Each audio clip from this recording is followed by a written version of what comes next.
আজকে আমি দেখাবো কিভাবে মানি প্ল্যান্টের একটি ডাল থেকে ঝোপালো মানি প্ল্যান্ট তৈরি করা যায়। আসসালামু আলাইকুম, welcome back to my page রাকিস টাইনি ওয়ার্ল্ড। ভিডিওতে দেখানো পদ্ধতিতে পাতার যে অংশে শিকড় আছে সে অংশ বাদে এর দুই পাশ থেকে পাতাটাকে আমি কেটে নেব। এই পদ্ধতিতে আমি সমস্ত ডাল থেকে পাতাগুলোকে কেটে নেব। তারপর পাতাগুলোকে ভালোভাবে ধুয়ে নিব। আমি দুটা পাত্র নিব, দুটা পাত্রে আমি পানি ভরিয়ে একটি পাত্রকে আরেকটি পাত্রের ভিতরে বসিয়ে দেব।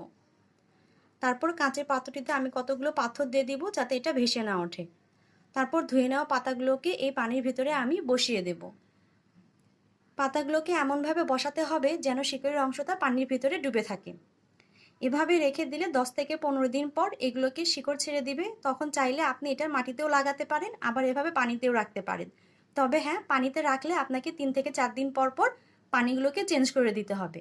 আশা করছি ভিডিওটি আপনাদের ভালো লেগেছে। ভালো লাগলে আমার পেজের পাশেই থাকবেন। দেখা হবে নেক্সট ভিডিওতে।